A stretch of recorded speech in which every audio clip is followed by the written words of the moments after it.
Okay. This was just supposed to be a Twitch stream. I use multi-stream in order to set up a session where I can stream to both platforms on YouTube and Twitch.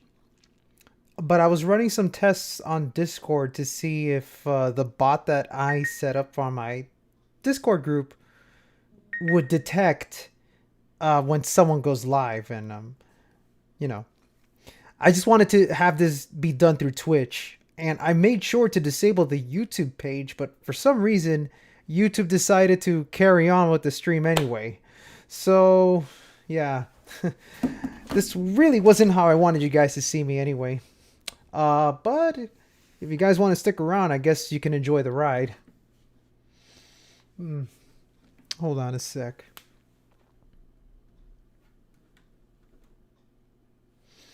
How's the camera, by the way? I realize the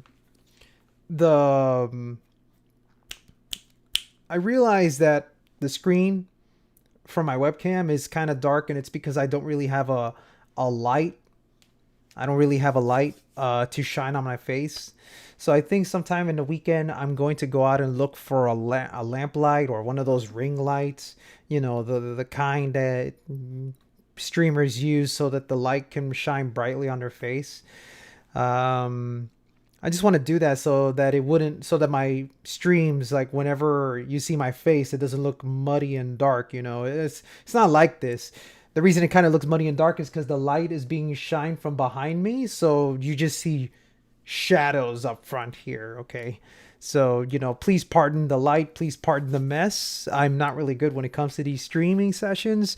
These have always been, a learning experience. I did change the camera position so that it would be on the other side so that you could see me from a profile view, because before I had the camera dead center, and I don't like having the camera dead center because I don't like looking at the camera. I end up looking like that Linus Tech Tip meme where he just looks directly at you and he looks like a doofus. I think having a profile view is a lot better. I've shown my face before. I don't know why people are like, "Oh my god, your face!" Ah, yes, this is my ugly ass face. Get used to it. I'm trying to make more streaming sessions with my own face, and Anyway, I got my controller set up, so let's do this. Hold on. There we go.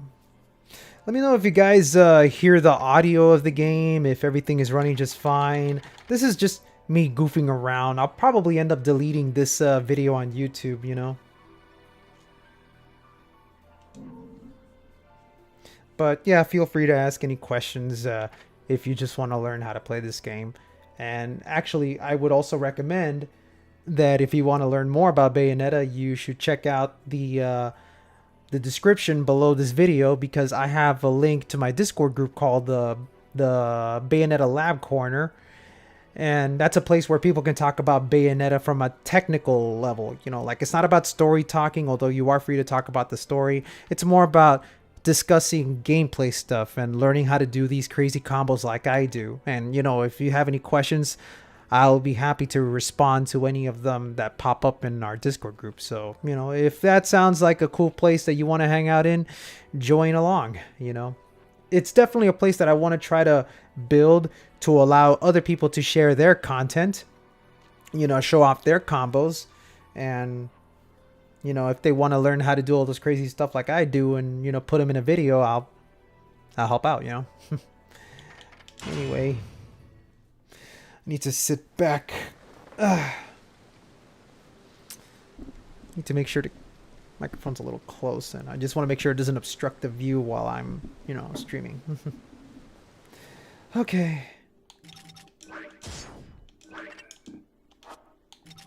I'll probably just go old school with the Scarborough Fair set. But I'll also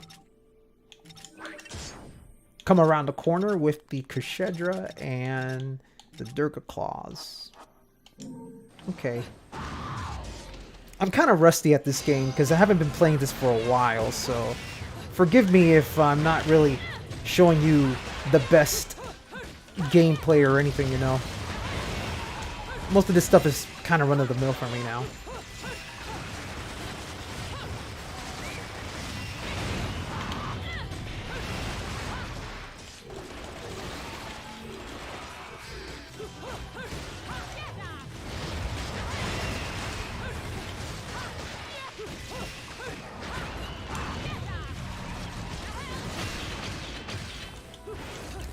Okay. That's pretty good.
Get out of here.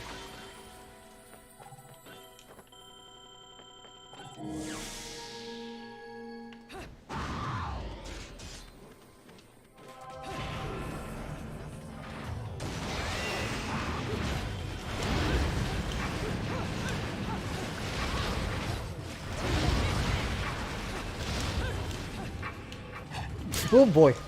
I was trying to dodge, but I mistimed that. I was just trying to do that. Nobody likes kinships.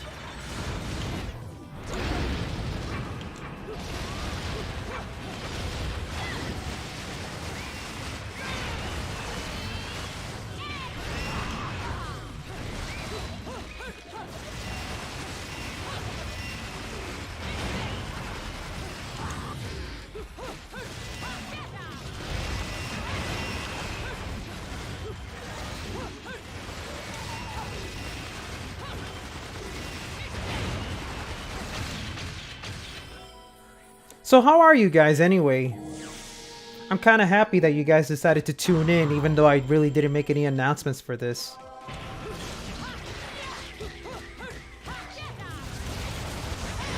I realize I'm not exactly the most popular Bayonetta streamer out there, but you know, I do what I can.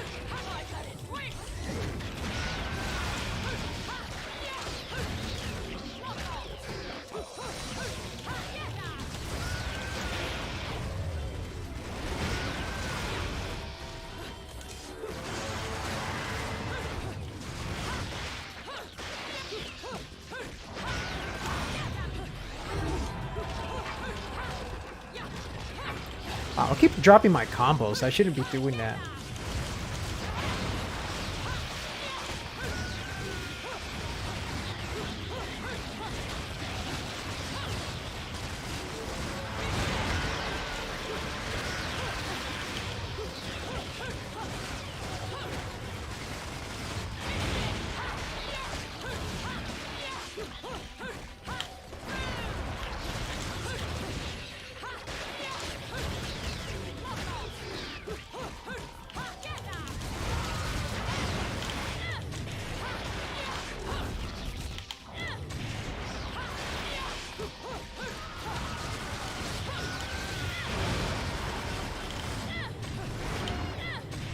No, not fucking with you.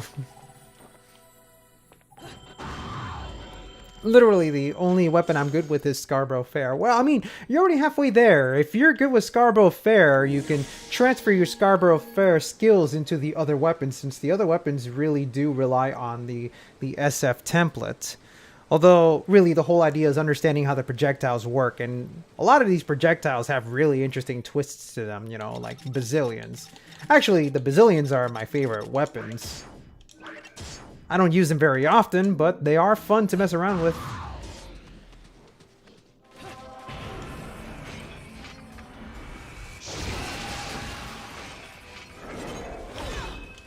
And of course I didn't dodge that.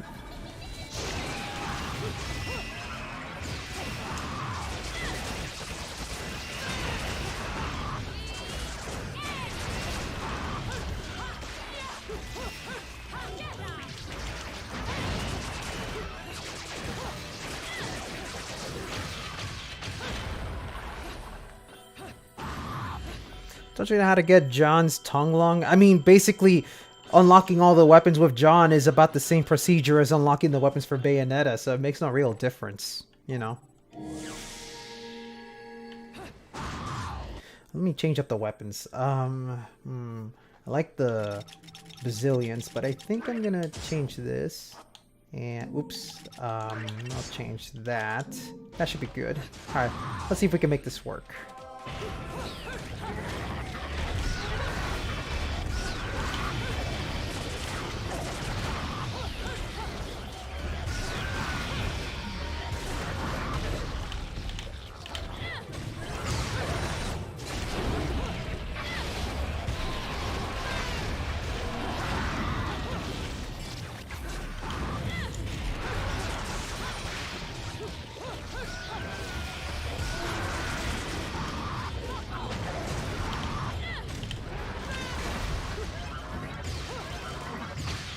Out of here.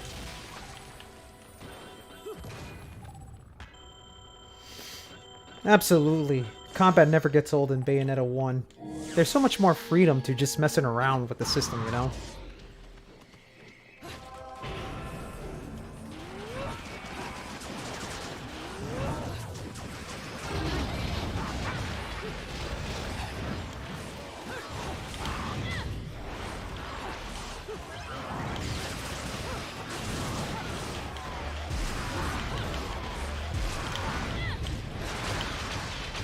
Get out of here. That's how we do it to him, you know? Hey, Ruya, how's it going, buddy? Thanks for catching the stream.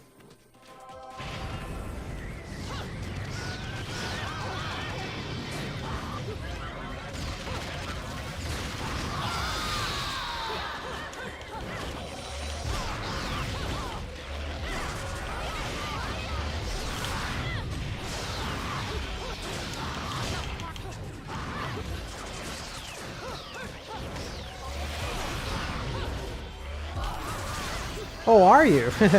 That's cool. Ah!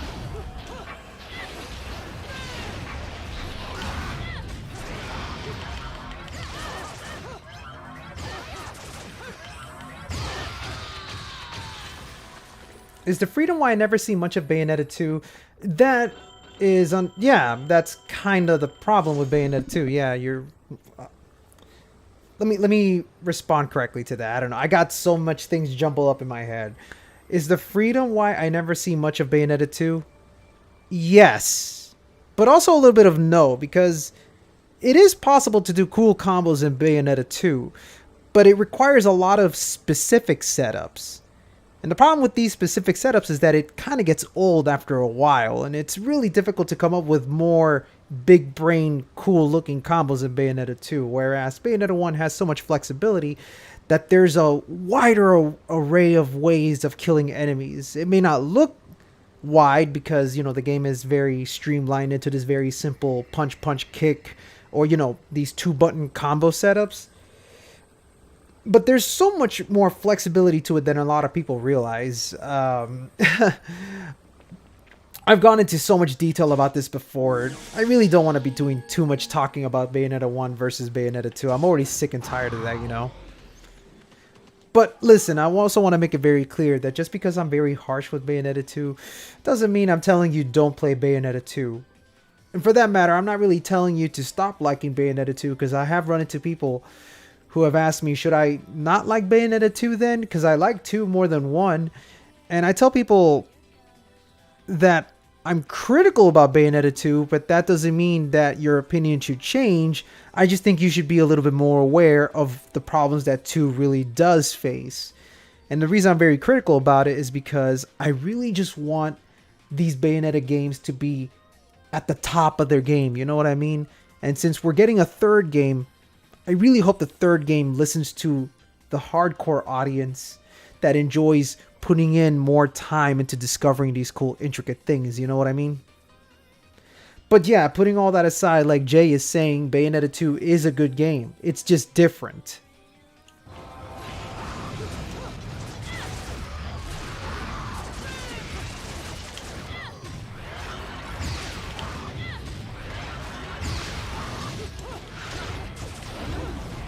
Ooh, the counter. We tech that shit.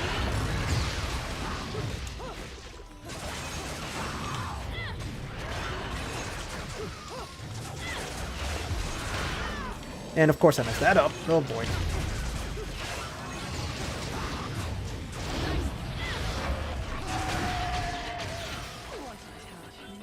I honestly think there's something wrong with this controller because I feel like I'm getting some delays here and there. You know what? Just so that I stop blaming the controller, I'm going to go ahead and change it to another one. Give me 1 second. I normally don't like blaming the controller, but it does feel off, and I'm not entirely sure if it's me or the game or if I'm just rusty. Who knows? There we go. I got another controller set up. There we go.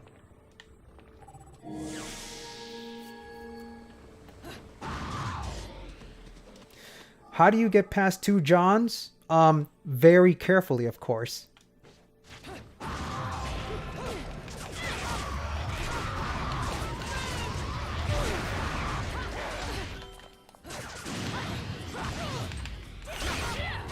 Nope.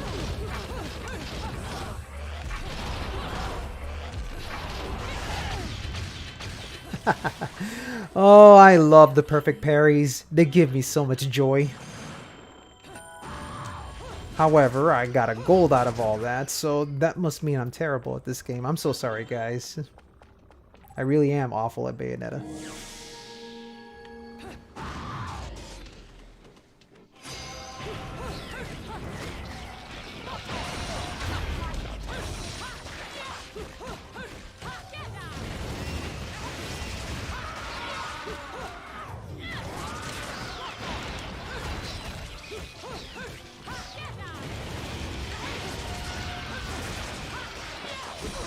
Oh my god, I'm actually like way off with my timing. Okay, so it's not the controller, it's just me. I'm really bad at this game.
There we go. What's your go-to favorite weapon setup? Actually, this is my favorite setup. Bazillion on my hands, Durga on my feet, and then for the other pair, I have to have CUHRAYZEE and Kilgore. It's a really nice, very aggressive setup. Bazillions because they keep enemies locked in place with the lasers. Durga because you do such crazy damage with the bomb.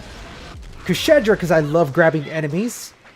And Kilgore because I like doing enemy steps off of enemies. And Kilgore gives you an extra damage boost when you do that.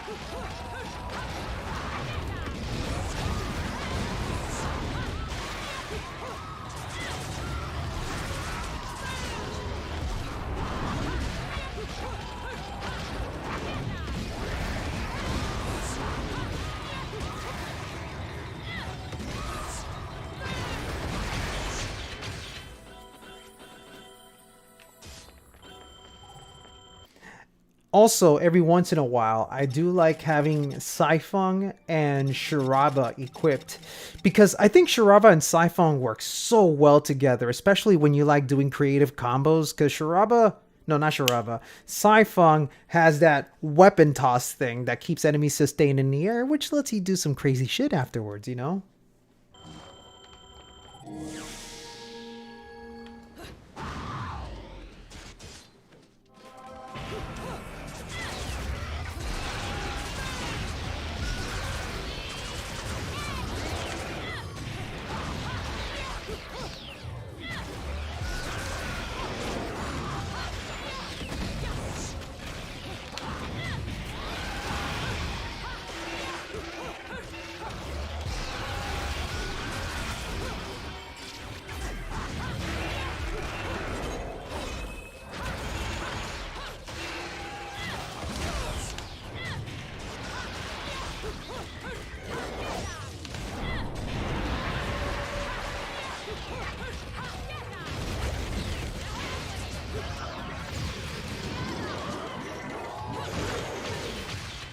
Hey, Tiger Driver. You were banned from Raccoon server? Well, don't worry, I was banned from there too. Although, after some recent negotiation, me and Raccoon had a bit of a private talk, and he allowed me to come back to his server as long as I'm on my best behavior, although sometimes I still act like a jerk, which I shouldn't.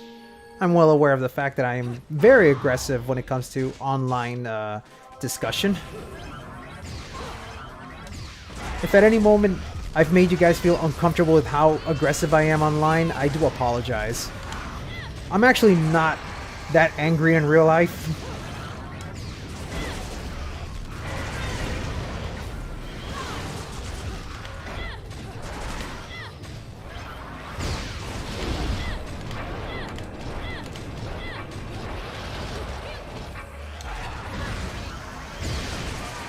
Get out of here!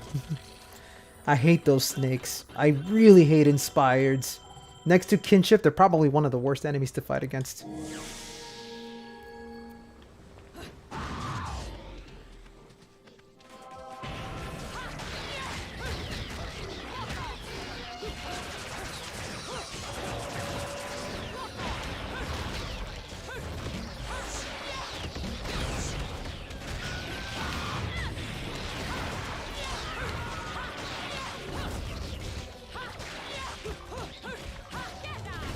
Hey, Bayonetta. Nice of you to catch the stream. Wow, so many people decided to show up today. This was an unannounced stream, and yet many people decided to join in. Wow, I'm really thankful for that. Normally, when I do these kinds of streams, nobody really gives a crap whenever I show up.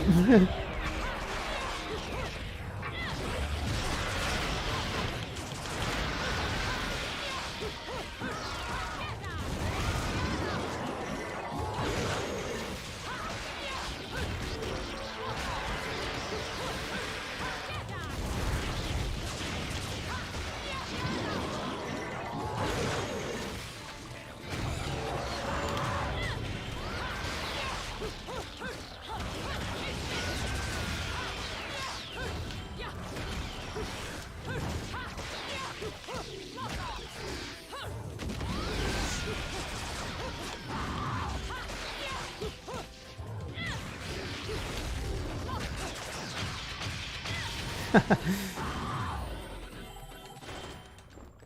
me just grab this weapon.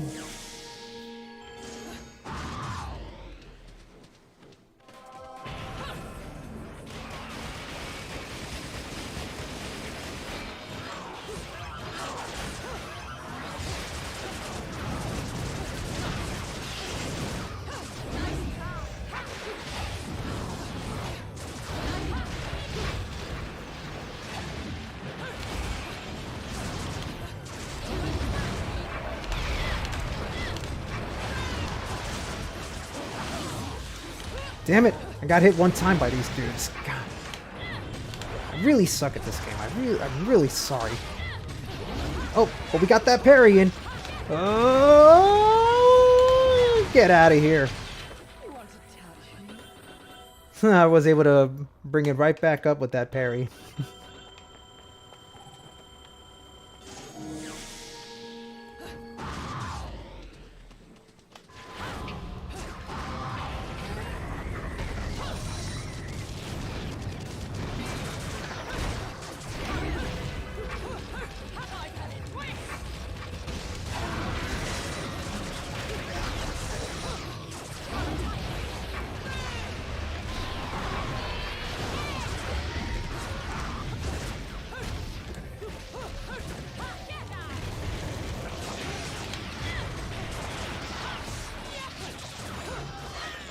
Again, I keep messing up.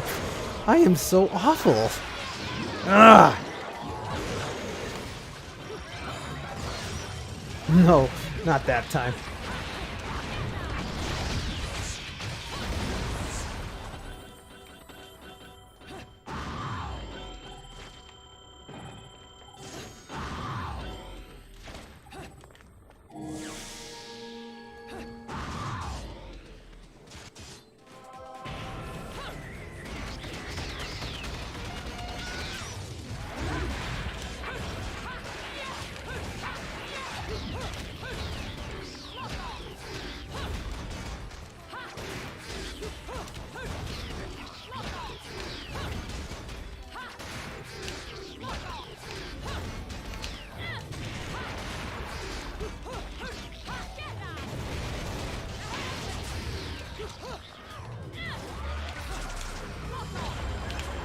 Wow, that combo was crappy. Can't believe I dropped that.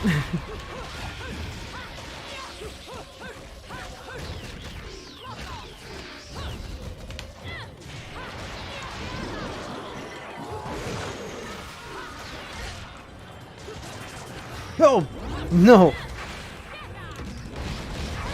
You don't get to do those little sneak attacks on me.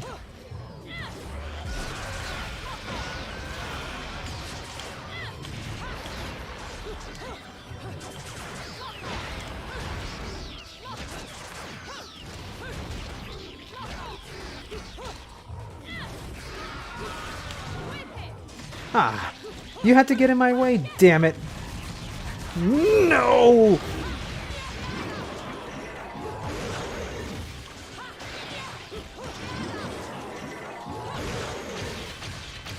Oh my god. I keep messing up these combos, I'm so sorry. Let me see, how do you think combos will be in Bayo 3? Like, the basic punches and kicks combo from the trailers, the combos with Color My World looks significantly slower than the gun sets before them. See, here's the thing, I know a lot of people look at it as being slower, and I just feel like it's probably slower for trailer purposes.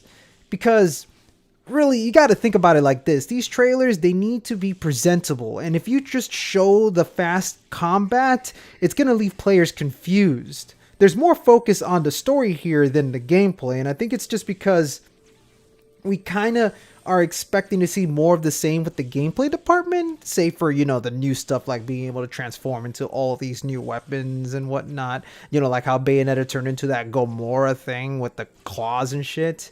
Putting that aside, you know, there's more focus on the story. So, I mean, it's kind of a given that the gameplay they would show is kind of on the boring side because they're not going to show the technical stuff. Because Most players are going to be confused by that. You're not going to see any Bayonetta trailers where somebody's utilizing jump cancels and Tetsuzanko cancels or any of that kind of shit. You're not going to see that in those trailers at all.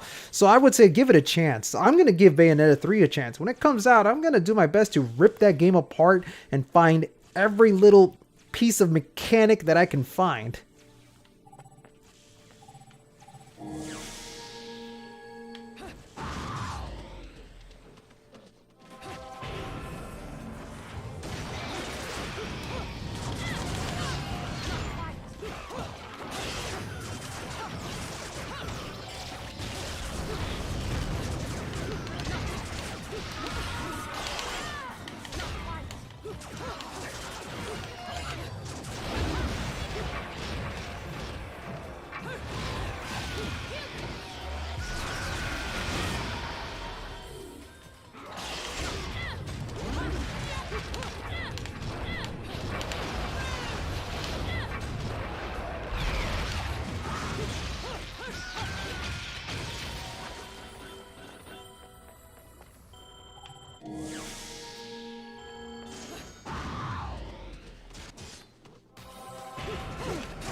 Get out of here. Yeah. Bayonetta 3 is so close we can almost taste it. It's right there. It's right there, man. Just 3 months more or less, right?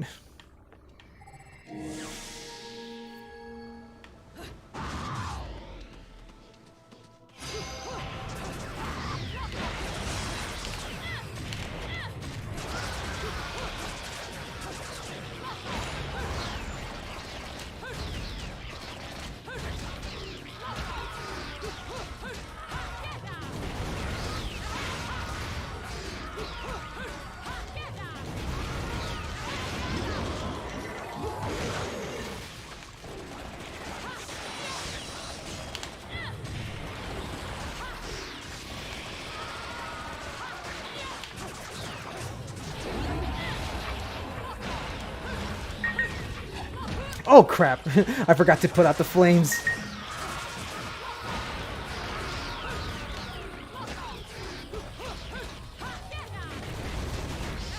Hey, Chaser Tech, what's up, man?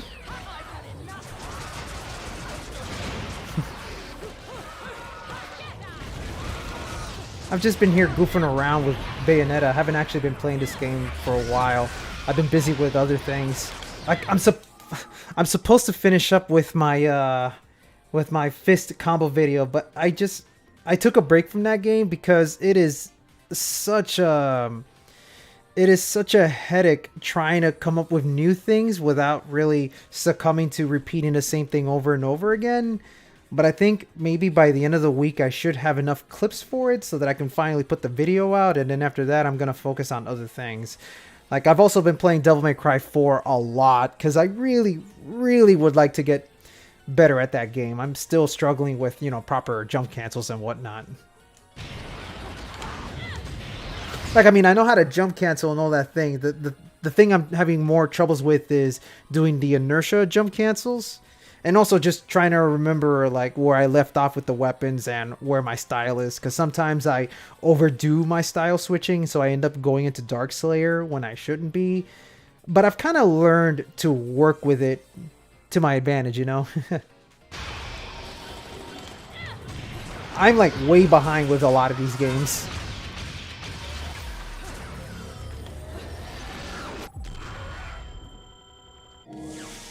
Hey, wow, so many people are just showing up. I was not expecting a lot of people to show up. This was just some random stream where I just wanted to test out a few things, and damn, I'm really grateful. You guys are the best. I love you all so much.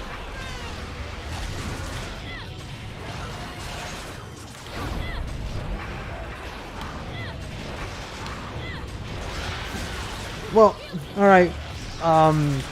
You have a good night, buddy. Thanks for catching the stream.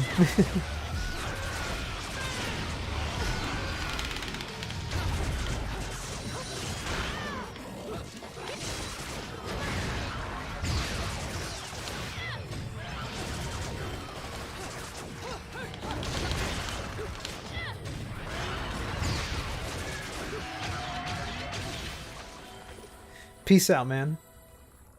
Let's see. I don't really watch high-level Bayo gameplay very much, but this is cool. Well, thank you. I don't know, like, I guess I put myself too far down because I don't really consider myself like the best Bayo player. I kind of feel like I'm the Joker compared to Yoshes the Queen and Ursher the King. I'm just, you know, the gesture, the silly one, I guess. Do I use claw grip? Yeah, actually, but I feel like I'm only using claw grip because I use an Xbox controller for playing DMC. Because with a PlayStation controller, it's a lot easier to sort of mess around with it without having to succumb to claw grip. But for the Xbox controller, the way it's shaped kind of makes me feel like I'm forced into claw grip, but I do my best to avoid it whenever I'm worried that I'll fall into carpal tunnel. But when I'm really focused on trying to do some cool combos, then yeah, I do mess around with claw grip. But I do it in a way where I keep my fingers relaxed, because if I were to play the game constantly like this, it would just leave me cramped for days on end, you know?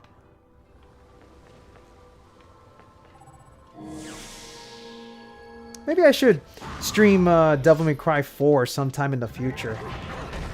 But actually, like, speaking of streaming, since I don't stream very often, I do want to let you guys know that I am planning a new streaming session in the coming days and months leading up to Bayonetta 3, where I'm going to be replaying the entire Bayonetta 1 and 2 story mode, you know, brand new, fresh, clean Let's Play as a sort of Road 2 series to the Bayonetta 3 release, you know what I mean?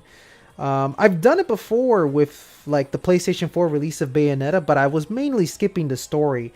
But this time I feel like I should do a brand new commentary where I talk more about the game that I don't often get to the chance to talk about, you know, during these chapter runs, you know, like I just want to do a brand new Let's Play. That's pretty much what it is that I want to do. Just a fresh, clean Let's Play from the very beginning with Bayonetta 1 all the way to the very end of Bayonetta 2.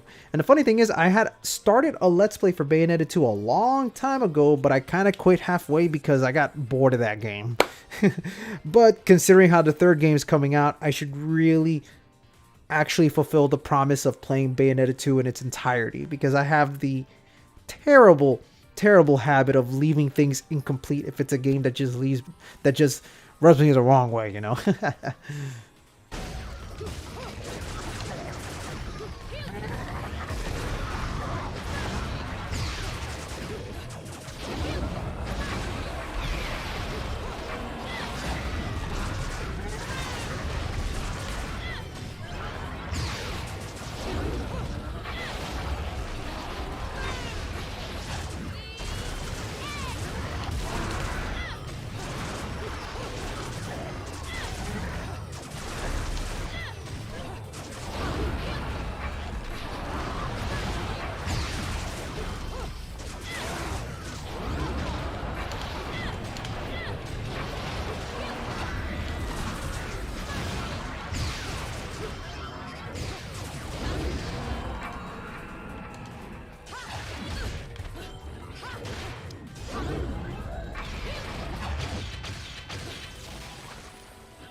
I'm going to do my best to schedule the time for when I do my new clean run for Bayonetta.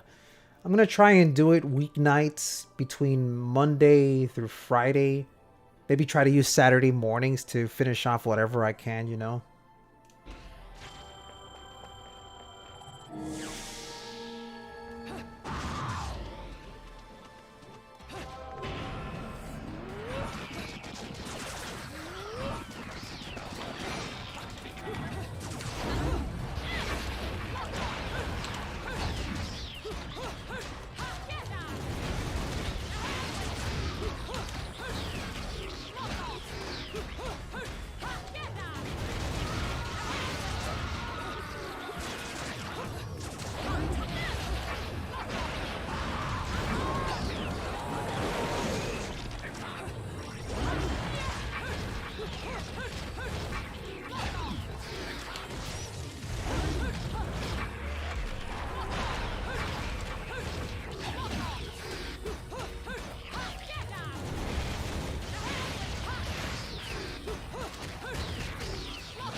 Oh, man. Bad timing on my end.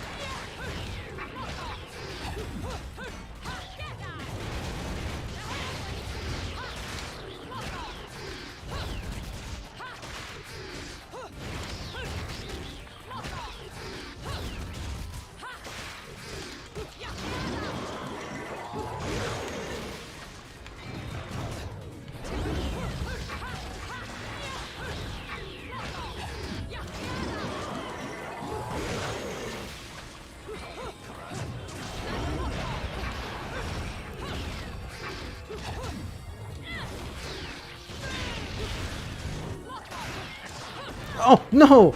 I messed that up. I did not mean to grab him. He was able to break free immediately and attack. So that was my fault.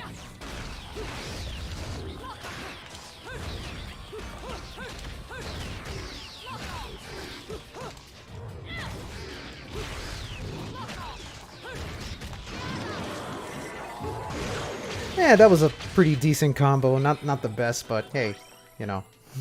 It's my combo, I guess.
Get out of here. Alright, let's see. Are you participating in Hedacom? What was that again? Let me look that up quickly. Hold on.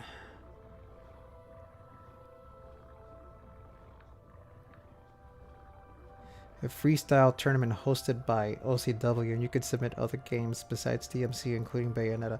No, actually, this is the very first time I've heard about the OCW. Oh, hold on. I know OCW, though. That's Our Combat World. I know for a fact, I don't know if it's the same person, but I know there was a person that was going around asking people if they were interested in submitting combo clips from the Devil May Cry series. And I messaged him saying that I want to try and submit something. And so he invited me to a Discord group where select few people are there to work together to submit some DMC combos. So that's why I've been practicing playing DMC 4, because I really want to try to come up with something cool for that game. And then I'm going to submit something for DMC 5, because I'm actually kind of good at DMC 5. Like, not Martin G Chaser Tech good, just Setnaro good, I guess. Because when I made that DMC 5 combo video, somebody said that my playstyle for Devil May Cry kind of feels reminiscent of how I play Bayonetta, and I'm not sure how distinctively noticeable it is, but yeah, apparently when I play Devil May Cry, you can see influences of Bayonetta there. Oh, it's you, SR. Oh my god, I am such a dumbass. I had no idea it was you this whole time. Well, thanks for catching the stream. I am working hard to try to record some combo clips for DMC. I'm trying my best to get something out of the way, but if you want me to submit something for Bayonetta for this other group, I'd be more than happy to do that. I would just need to find some time to record something for Bayonetta and then something for Devil May Cry. And I'm in the middle of doing a project for Fist. Now, if you guys don't know what Fist is, it's a really cool Metroidvania game where you play as a rabbit with a giant metal fist.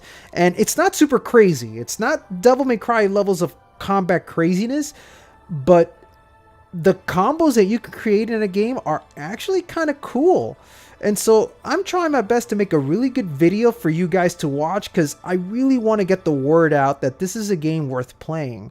Just like how I did that video for Fight and Rage, I want to do a video for Fist to try to help people spread the word, because this game has been out for, I think, about a year or two now, and it just went completely under the radar, and I want to try to give it some spotlight, especially since the game just recently came out for the Switch. So yeah, you know, be on the lookout for that. And yeah, I'll look into submitting something for our combat world. I'll look into it, because I'll be honest, I'm starting to get a little petered out when it comes to creating Bayonetta combos. There's only so much I can do with that game. You know, there's only so much that I can do with that game before it starts getting very samey. You know what I mean? Like, if you look at some of my combo videos, you can tell that I'm starting to play the game in a very similar play style. And it's really difficult to really create new things, because I kind of peaked with Bayonetta already, you know? I was just curious because the owners of Hedacomb were low on submissions, so I submitted something in highlights combo for DMC5 Virgil. Well, send me a link for this, and I will get in contact with the people and see if they're interested in seeing any Bayonetta submissions from yours truly. I can dig into my archives and see if there's anything worth sharing as well.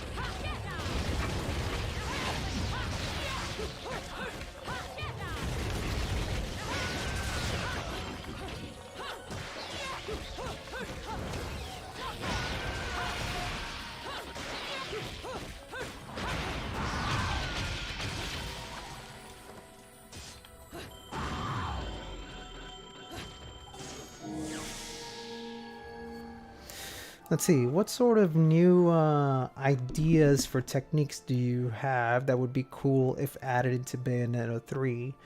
I would like something similar to a ground pound move where Bayo grabs an enemy in the air and descends down. Well, that's actually kind of similar to what I've always wanted to see in Bayonetta 3. I know this will never happen, but I really, really hope Bayonetta 3 gives you either as a technique or through a weapon. I want Bayonetta to have more submission moves. I remember my friends and we were discussing weapon ideas, and my friend came up with a cool idea, and I sort of fleshed it out after he brought it up.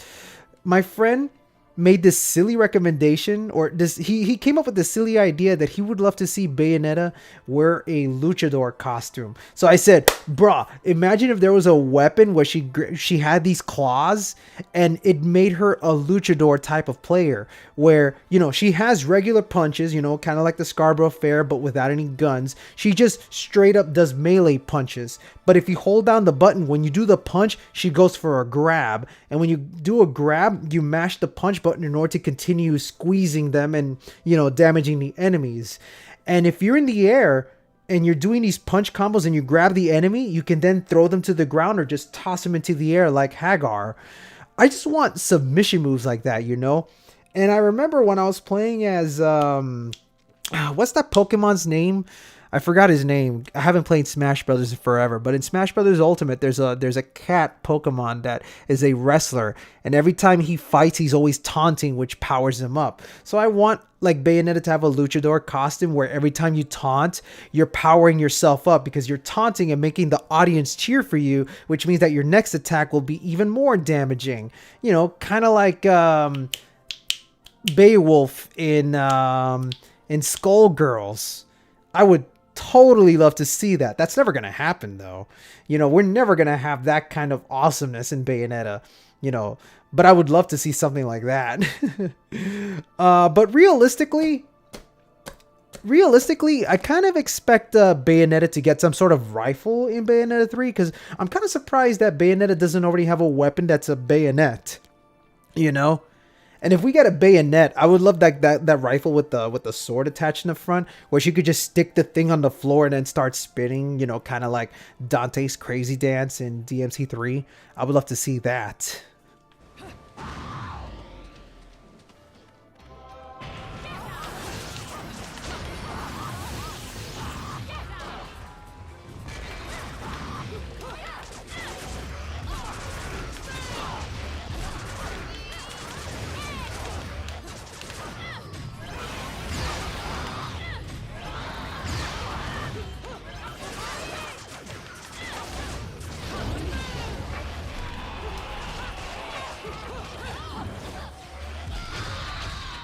Oh, hey.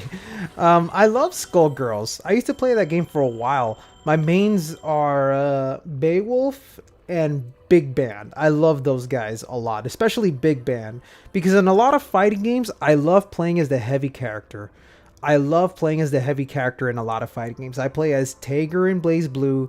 I play as Potemkin in Guilty Gear. I play as the Iron Giant in Multiverses. Multiverses is actually a lot of fun. I've been enjoying that game quite a lot.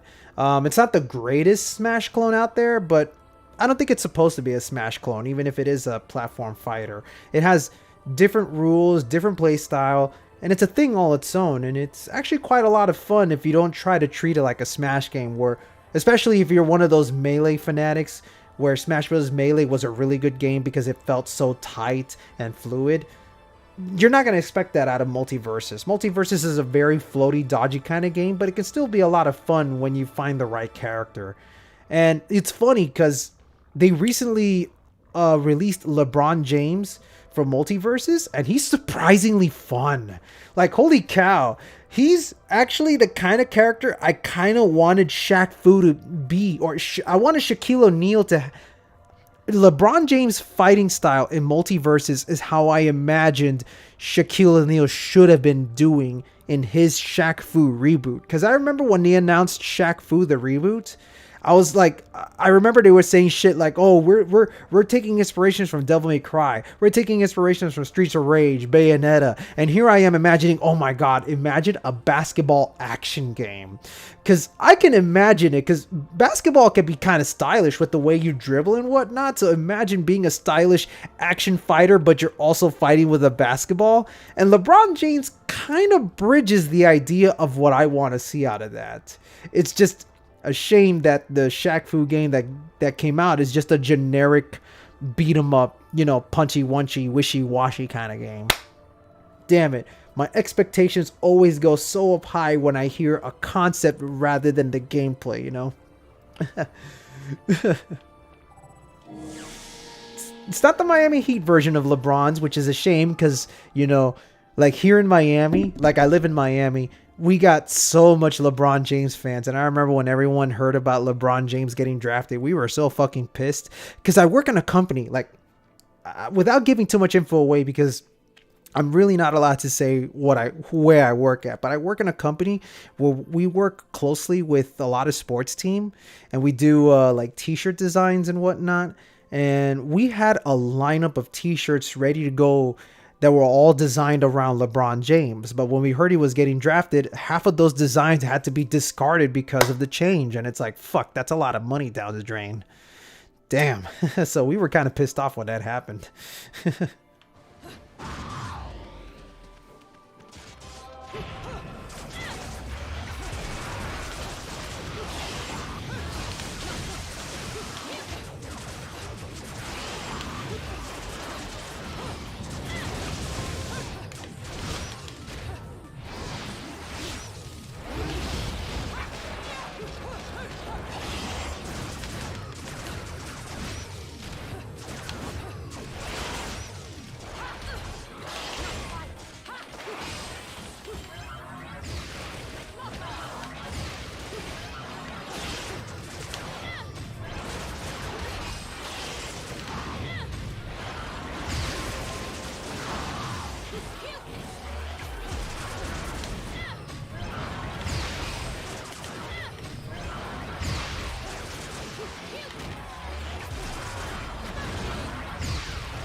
It's nice to hear that there's a lot of people in Florida that love Bayonetta as well.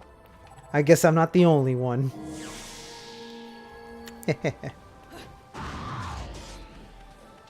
I can't tell you where I work at, unfortunately. That will remain classified.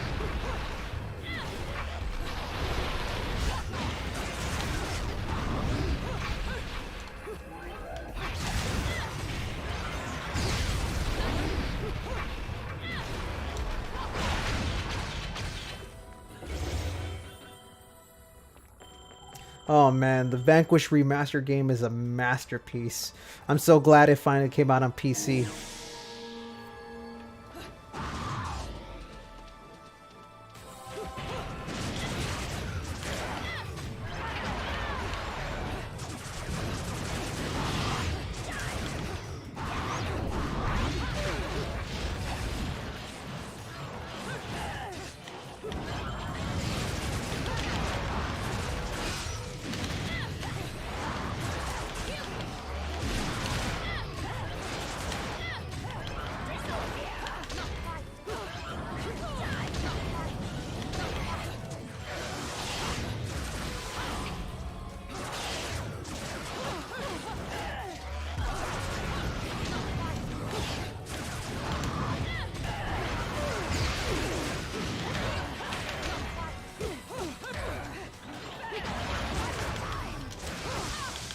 Oh boy.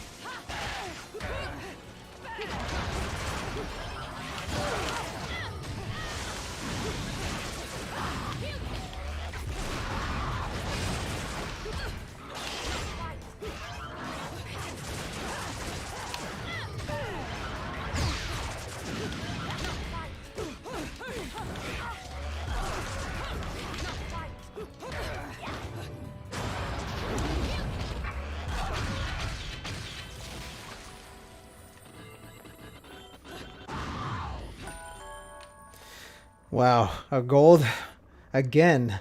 I suck at this game. Which is harder, Challenge in Vanquish 6? Oh, wait, which is harder, Challenge 6 in Vanquish or the final Witch Trials in Bayonetta? Vanquish.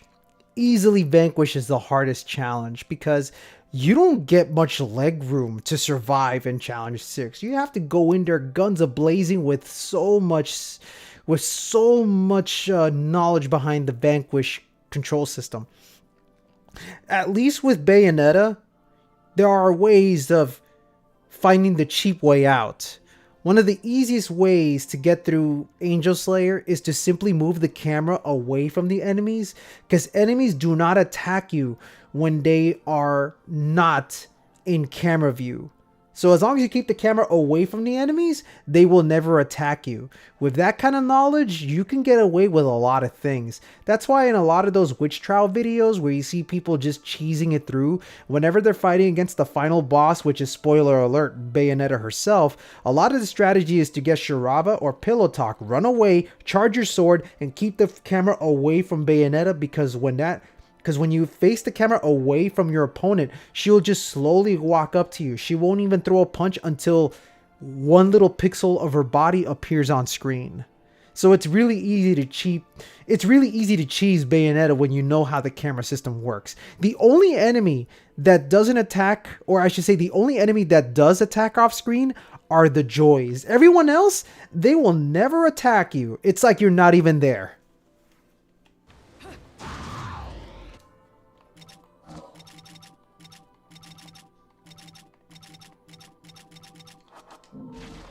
I'll just keep my setup.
Oh my god, no, no.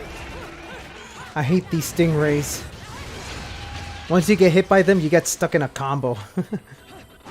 And you can't afford to get stuck in those combos, especially when you reach the very last bits of these witch trials.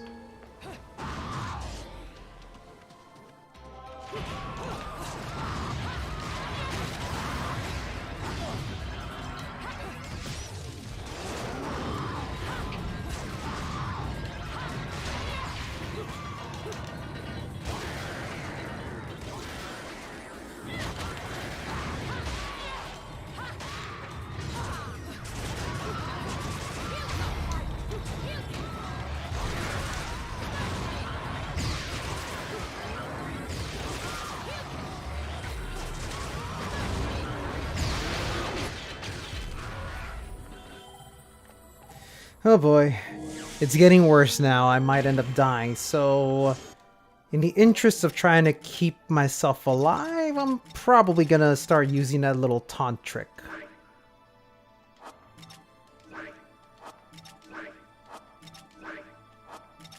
Which one was it? Star of Bayonetta, that's what it was.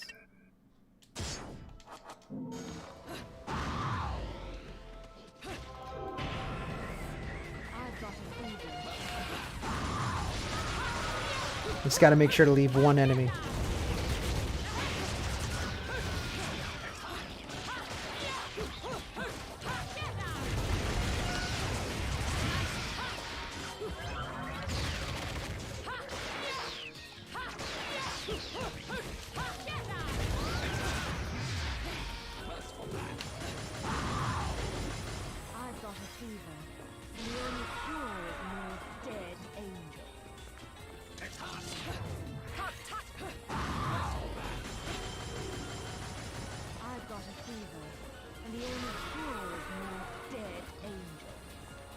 I honestly don't like doing this taunting trick because it feels really cheap. But it's really the only way I'm going to continue with this. The other way to heal in Angel Slayer is to always go for torture attacks.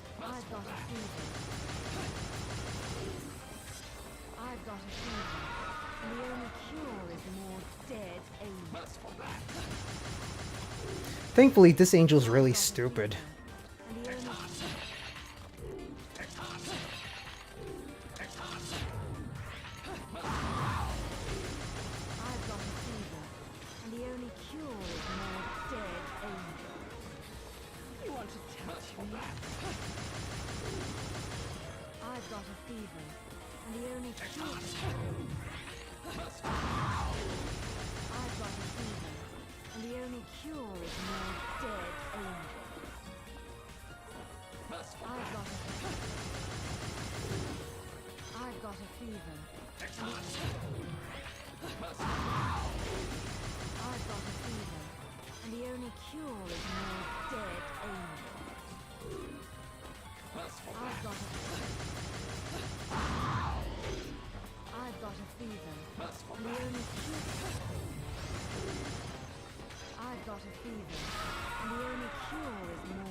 Bayonetta was your first platinum title?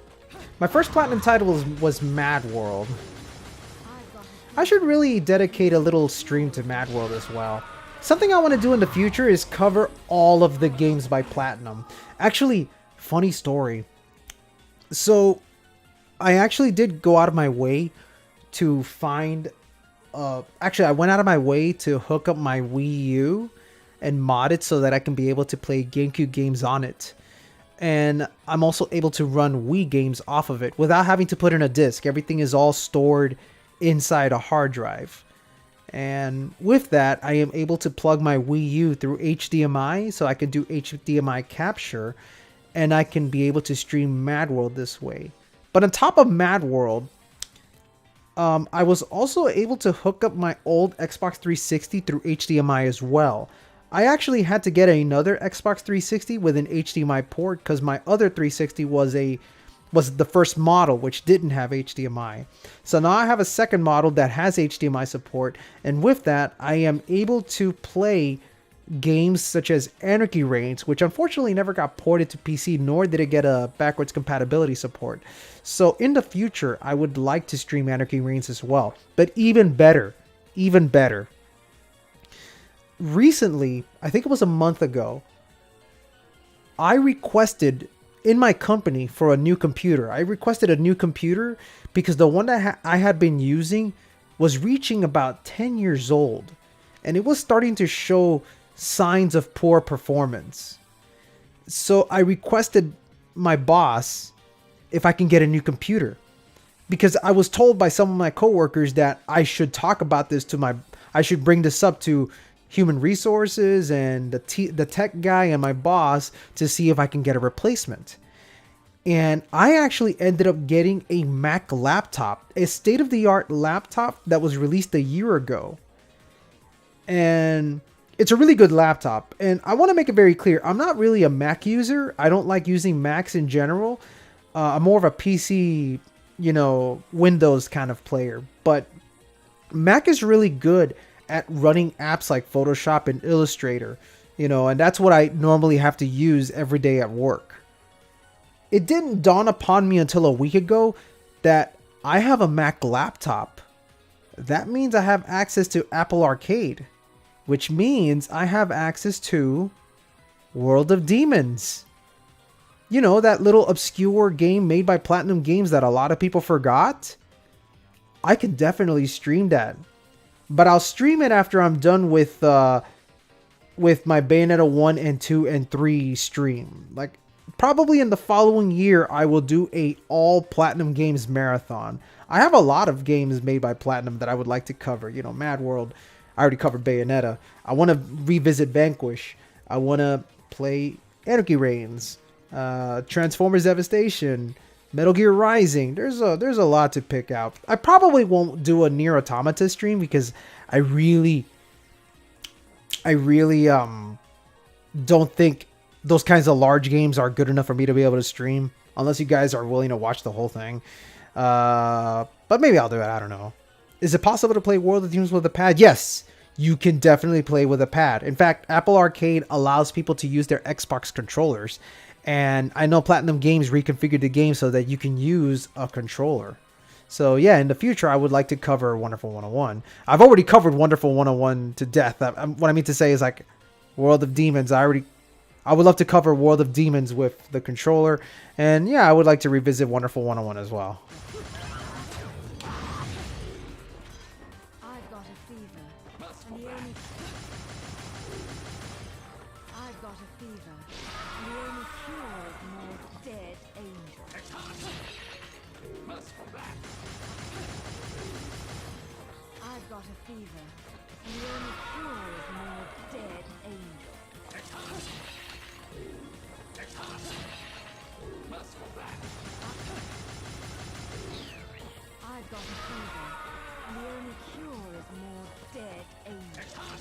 Wonderful 101 is definitely an underrated game. It is my personal favorite game, and I've done everything I could to make the game look good. I've done streams, I've done pure platinum runs, I've done combo videos, I've done the whole enchilada. I think the only thing I haven't done is the Operation 101 section with Vorkin. But outside of that, I think I've covered just about everything I could possibly do with that game. And eventually I will have to return to it once we get that Luca DLC. Assuming it's still coming. You know what I mean?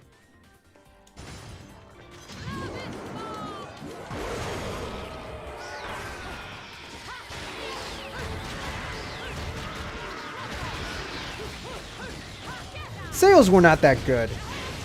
But Platinum Games aren't worried. That's actually the reason why they put this game through Kickstarter.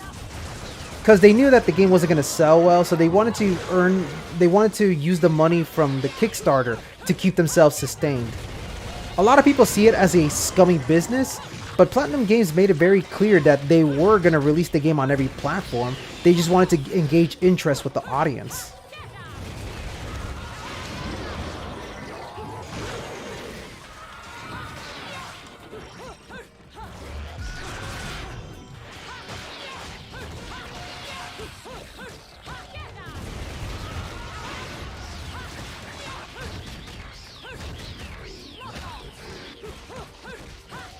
I played Babylon's Fall. It's okay. Do not go into that game expecting to do crazy combos. Which is the thing that really makes me sad, because how do I even describe Babylon's Fall? Because Babylon's Fall could have been a great game. And I remember seeing the original trailer for it, and it really did look like it was going to be a great game. Because it had, you know, the makings of a typical Platinum Games game. You know, it had air combos, it had whip grabs, it had all that kind of stuff. But then as development kept going further and they started focusing more on making it a service game, a live service game, they started toning down on the combat. Now, it has never really been made clear who's at fault for this. I can't say it was Platinum Games' fault, but I also can't say it was Square Enix's fault. Because I know Platinum Games likes to go all out on the combat. I have a feeling that the combat had to be toned down at the request of Square Enix themselves. Because they really wanted it to be focused on this whole live service thing. And I know a lot of people have also brought up that Platinum Games have mentioned that they themselves would like to go into the live service business. Now here's the thing, because a lot of people are worried and they're saying, no, this is a bad thing for Platinum Games. Live service in general isn't bad, because if it really truly was bad, we wouldn't have popular games like Fortnite and Genshin Impact. And I know those are the games that you guys don't want to hear, but they are popular and they are big money makers. So we are moving into the future where live service games is kind of a necessity for indie teams to continue staying afloat. And Platinum Games really do need to figure out a way to stay afloat. That doesn't mean that their games are going to be hindered. That's what a lot of people keep saying, like, oh, if it's live service, it's going to suck. Not really. I'm pretty sure that if Platinum Games had full control on the games that they have, they would make it a fun game that just so happens to have live service. You know what I mean? I'm pretty sure that if Platinum Games had full control on what they wanted to do, they might deliver to us a really fantastic game that won't really be fully muddled down by live service. But obviously, Platinum Games really do need to find some way to keep themselves sustained by putting in some features that would prompt players to pay up money. As long as it isn't scummy, it shouldn't be a bad practice. I mean, I'm not against live service, but I'm not saying that live service is a good thing. But live service is important for a lot of these developers, and Platinum Games really do need to shape they really need to take a different approach, since the unfortunate thing about Platinum Games is that they are not popular. You know, I know a lot of people that say they are not. Because they're well known for releasing games like Bayonetta, but for every Bayonetta game that they release, they also release a Wonderful 101, where it's a game that only very few people really like, and not a lot are even aware of the game's existence. Even worse, you know, like, there's also that situation with Soul Cresta. Platinum Games released Soul Cresta, and it had no fanfare. Like, nobody was talking about it. Nobody cared. And when people saw it, they were like, wait a minute, this isn't an action game. Platinum Games, you're going in a different direction I don't like, so I'm not going to buy it. And it's like, that's a shame, because Platinum Games has made it clear that they don't just want to do action games. They really want to start dabbling in other stuff that they want to create. And I think it's a shame that people aren't giving Platinum Games a chance. Now, I do understand that Soul Cresta itself may be a very pricey game for what it offers, and in that regards, I do agree that maybe it's not a good idea to be putting up that much money for a game this small. But for a company like Platinum Games, they kind of do need the support. The thing I heard about Platinum Games recently is that they hired a man who used to work for Nintendo, and they hired this man because he's a really good businessman.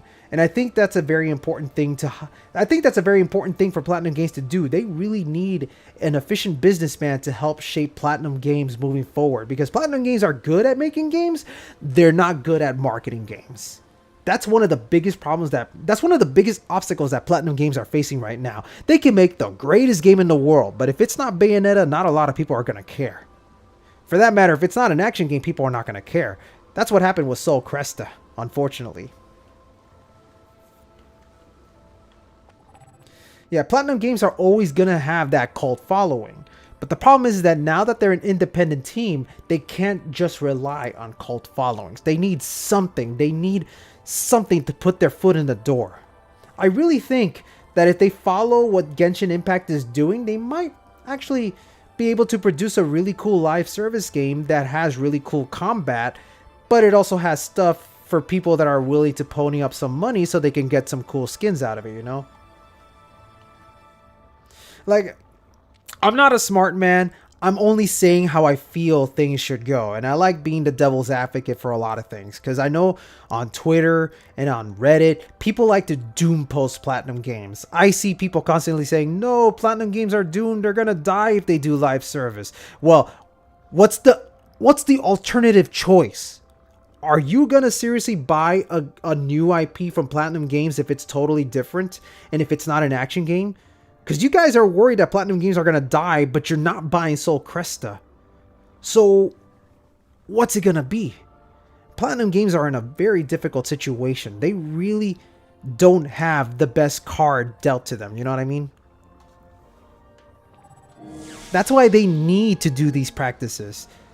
I am all for them doing live service if it can be done well. Babylon's Fall is a poor example. And I only hope that Platinum Games learns from that.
Yeah, I know, shmups are niche, which is why it works perfectly for Platinum Games, ironically enough.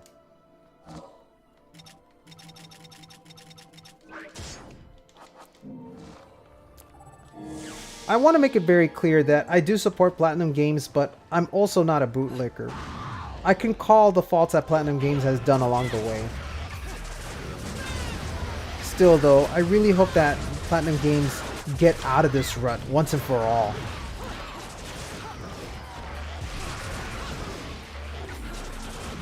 Because the thing is, at some point, and I know this is something you guys don't want to hear, but at some point the Bayonetta franchise is going to end. It's going to end one way or another. I know a lot of people want it to be an ongoing series where we get a Bayonetta 5, a Bayonetta 6. No way.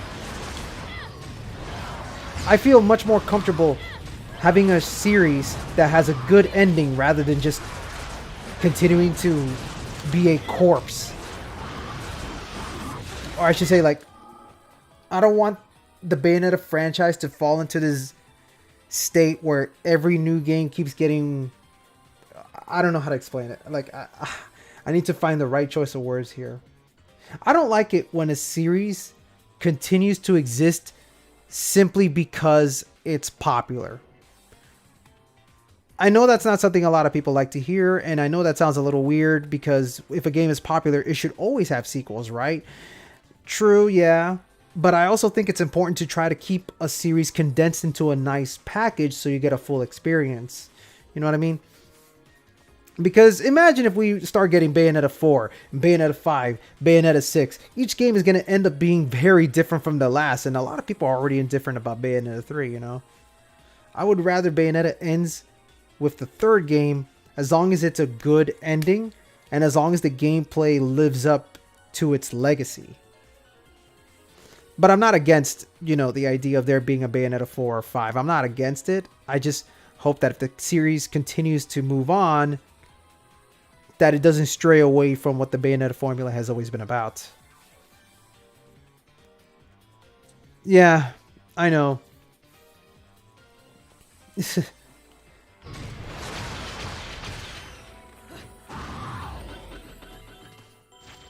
I guess the only reason why I say that is because I really don't like seeing a franchise get worse and worse with every iteration. Although I'm not saying 3 is going to be bad, and I'm not saying it got worse. It's more like, damn, imagine if all these Bayonetta games come out and they continue to not be the kind of game that I want it to be.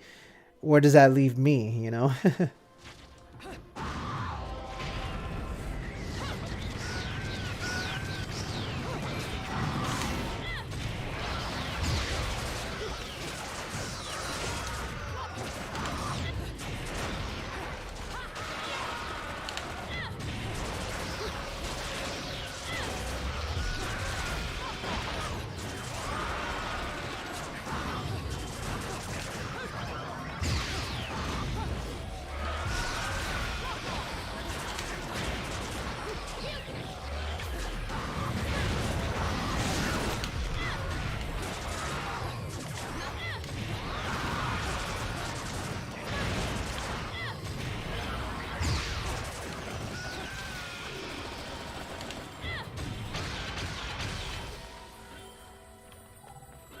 If it sells well, then yeah, we most likely will see a Bayonetta 4. But that's funny because Bayonetta 2 didn't sell well and they still pushed forward with a third game, so maybe sales really shouldn't dictate if a game should continue or not, you know?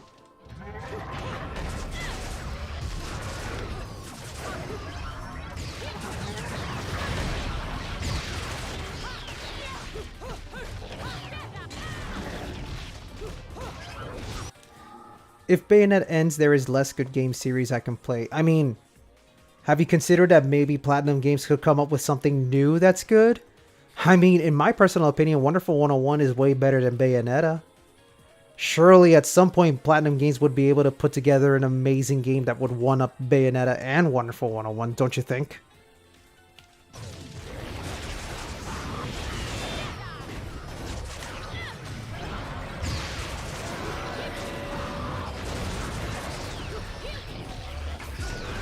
We shouldn't just be stuck with our comfort zone. That's all I'm saying.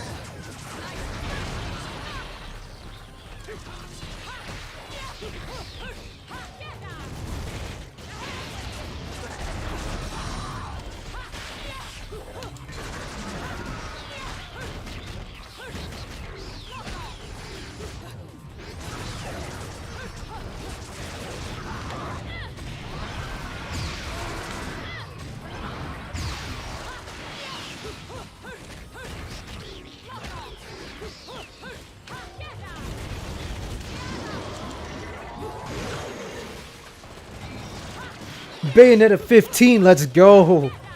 Yeah, dude, I'll probably be like 60 years old by the time Bayonetta 15 comes out. I'm gonna be that fucking grandpa sitting in the front porch going, in my days, we did not need Umbran Climax to get a pure platinum. You kids, get off my lawn.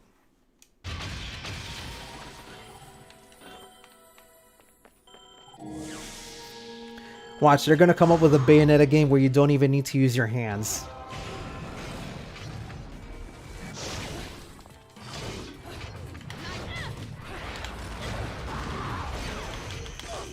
Ow!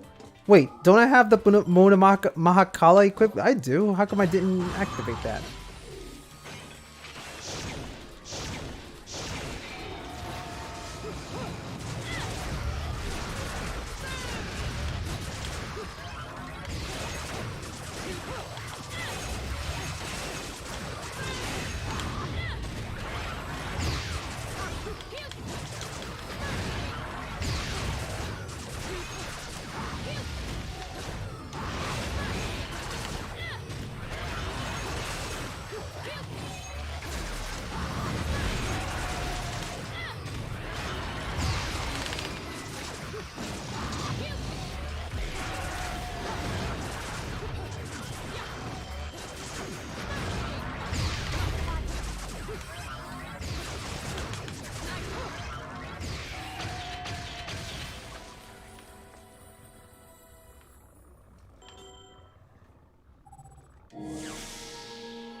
Oh boy, I forgot. I gotta deal with Joy and John. Coming soon to ABC, Joy and John. What sort of wacky adventures are they gonna get into?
Get out of here, God.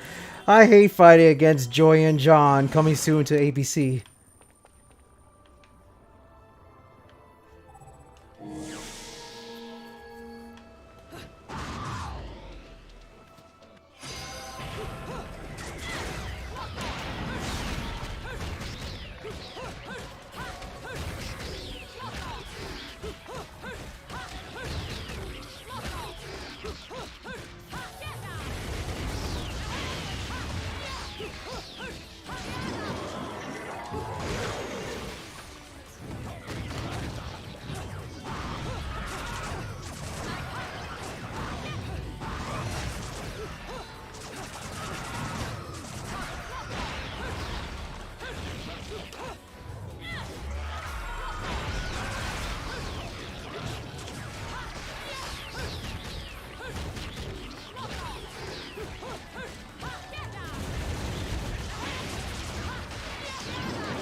Finally, I was able to get that guy up in the air. Took forever.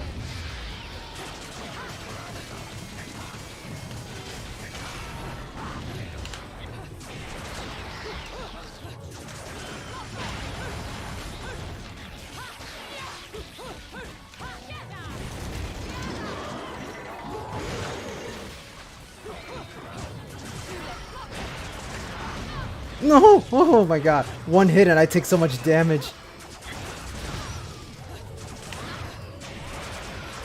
Okay, back to using Star of Bayonetta.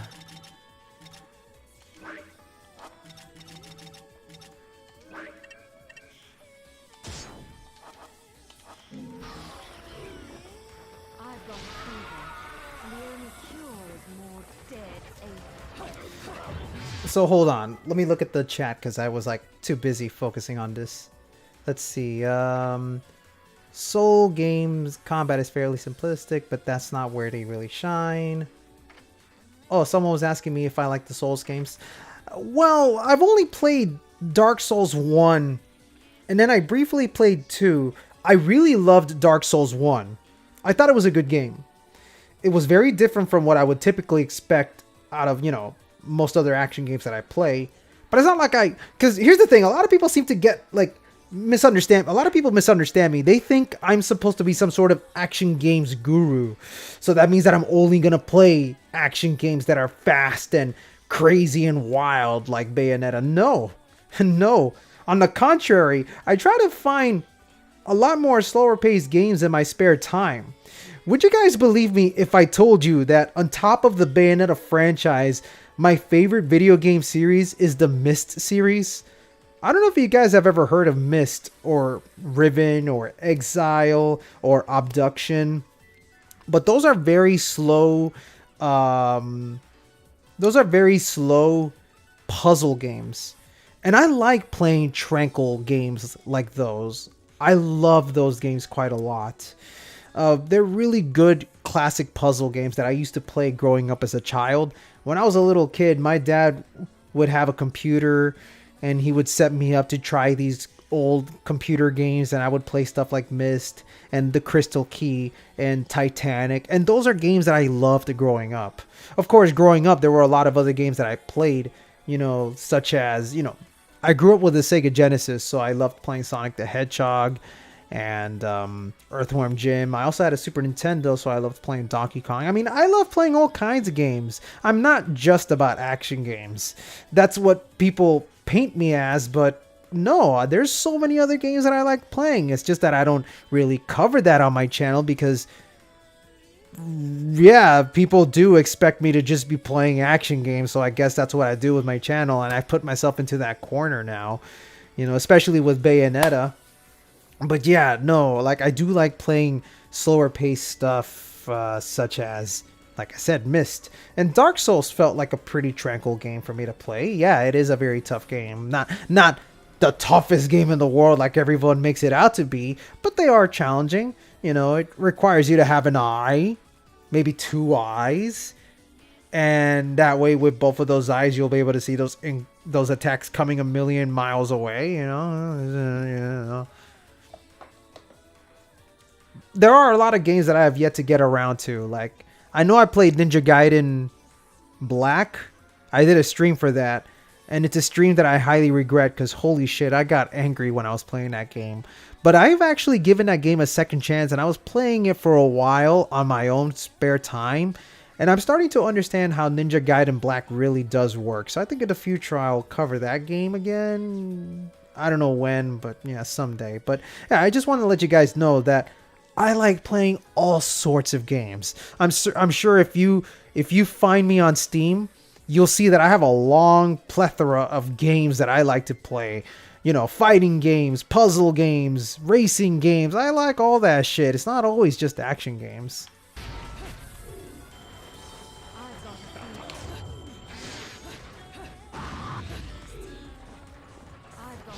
Ninja Gaiden is definitely tougher than Souls. I just find it funny when people say, I'm a Dark Souls veteran. This game should not be that hard. Whenever they're talking about Bayonetta or DMC and how difficult they are. God. I remember that Devil May Cry 5 thread on Steam where a guy said, I'm a Dark Souls veteran and this game is kicking my ass. And I'm just like, wow, you're a Dark Souls veteran? Tell me how you're not winning all those matchups in the Street Fighter tournaments again?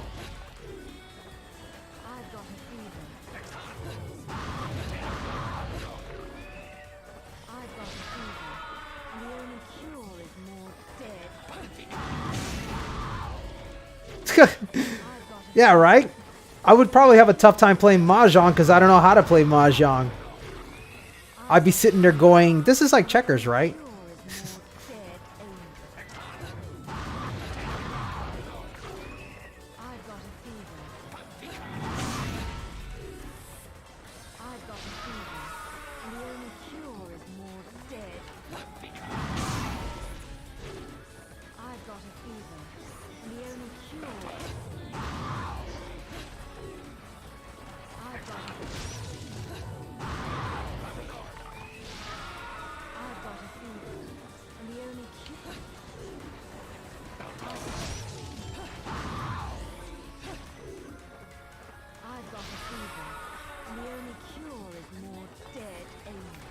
Oh boy.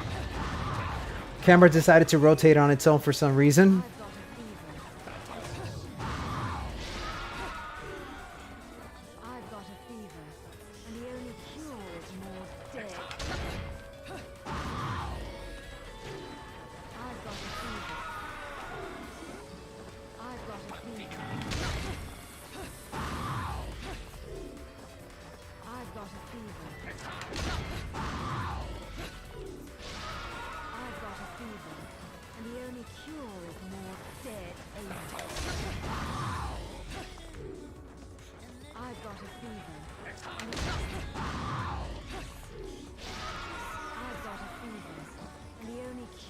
Sorry for playing the game in a very cheap way.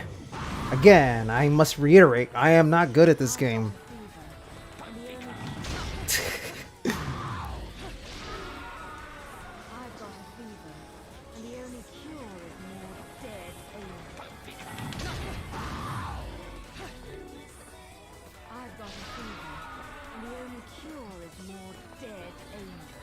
Okay. I think we could kill him now.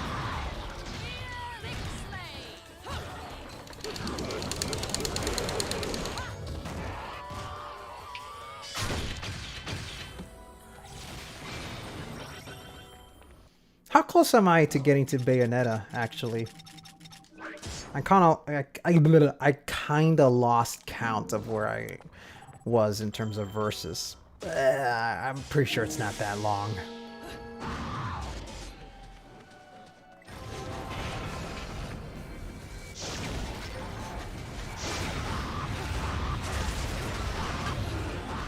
Oh, yeah. Oh no, wait, I have the star Bayonetta.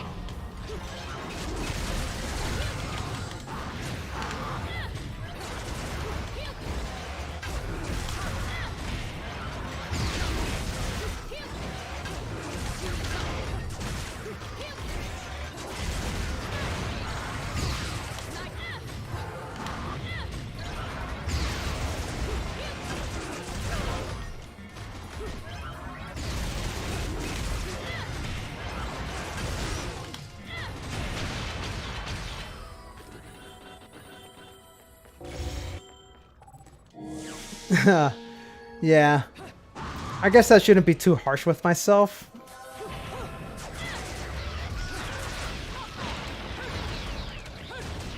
Give me more of these enemies. I love juggling Ardors.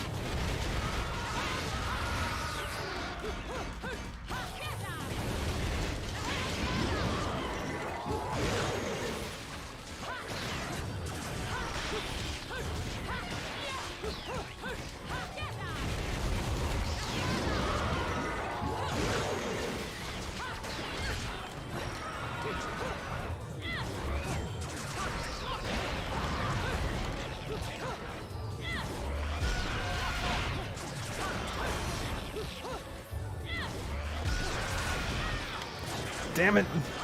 They always manage to sneak in and attack.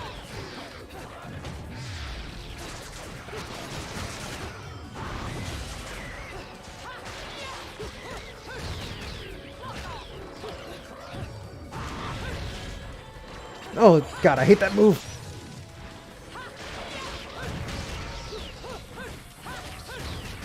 Yeah, I'm not using Rosary. What do I look like, a wimp?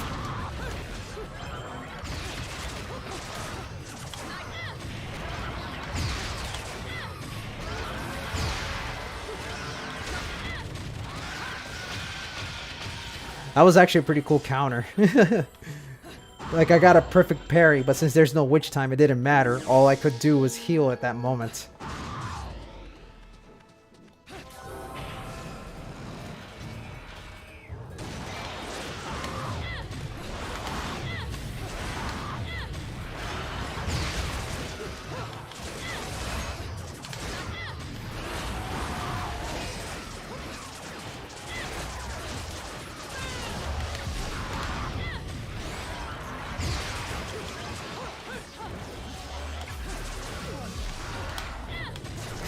He flew right into my bomb!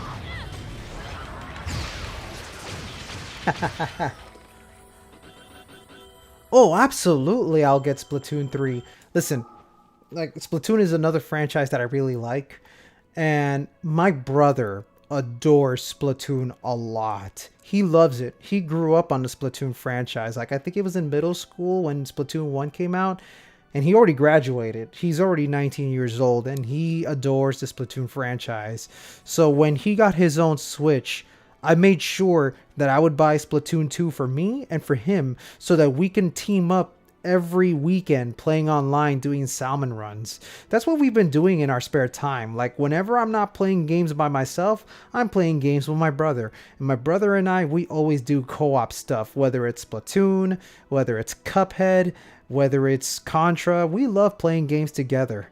You know, I really do love playing games with my brother. He's Like, my brother is a very important person to me, and I wouldn't have it any other way, you know?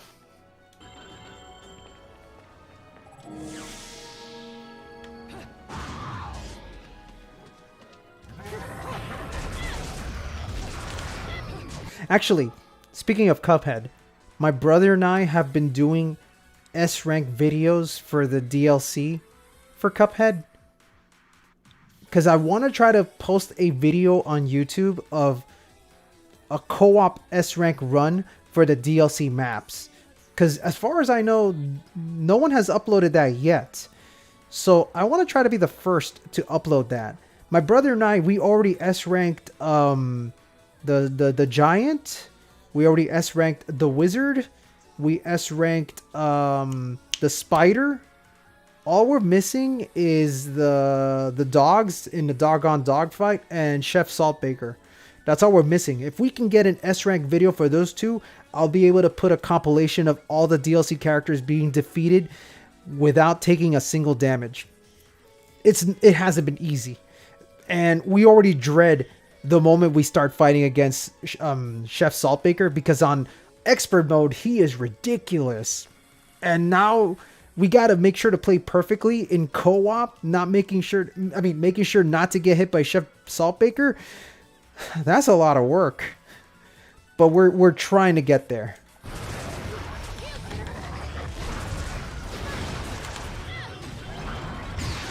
But yeah, when Splatoon 3 comes out, I'll be playing that game a lot. So if you want to team up with me, well, you know, I'll share friend codes another day.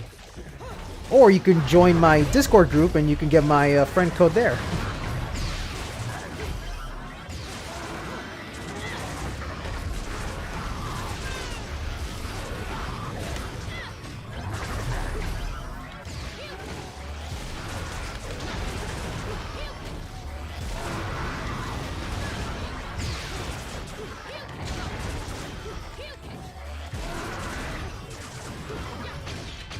Oh, I don't have any Discord bots, if that's what you were thinking. If you want to join my Discord channel, which is called the Bayonetta Lab Corner, check the About section on Twitch, or if you're watching this on YouTube, check the description. I do have the links for those there. It's called the Bayonetta Lab Corner. It's a great place if you want to talk about Bayonetta and you want to learn how to do these crazy combos like I do.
I love bazillions.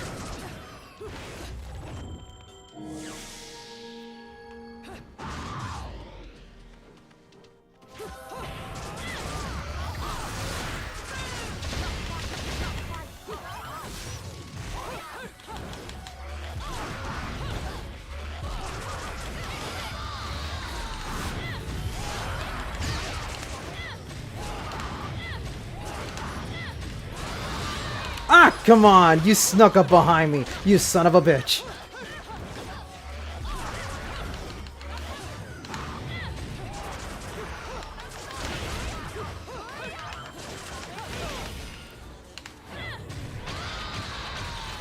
Damn it. It's always the Joys.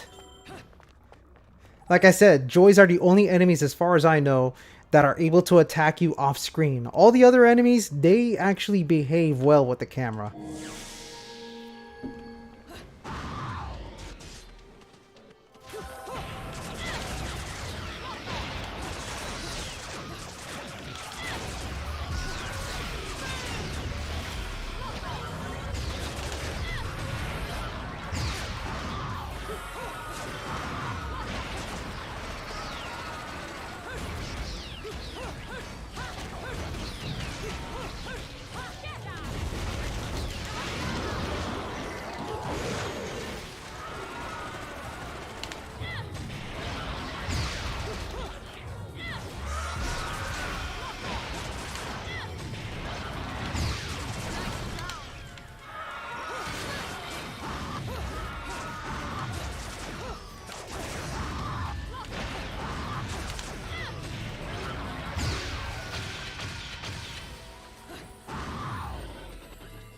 Why am I collecting halos? I already maxed it out. Force of habit, I guess.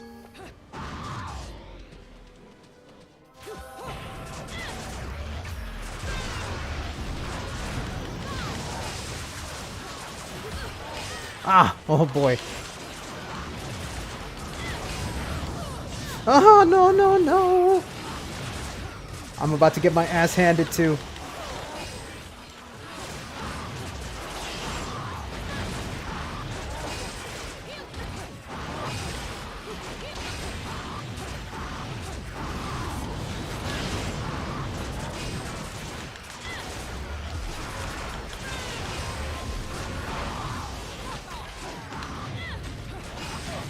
Ow! Oh boy.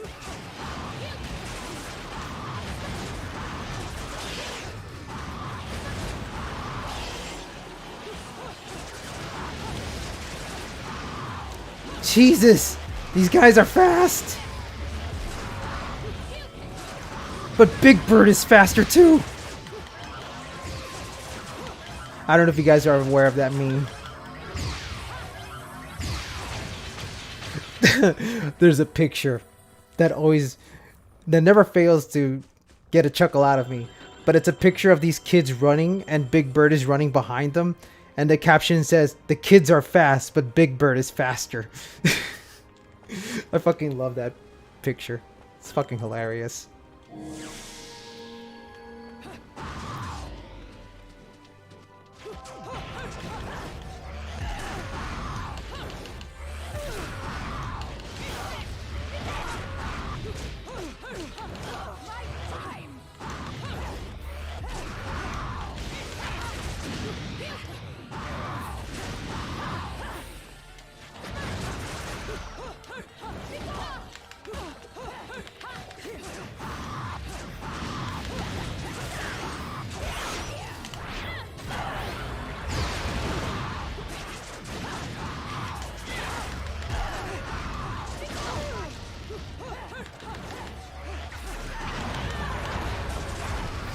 Well, I'm dead.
Actually, no.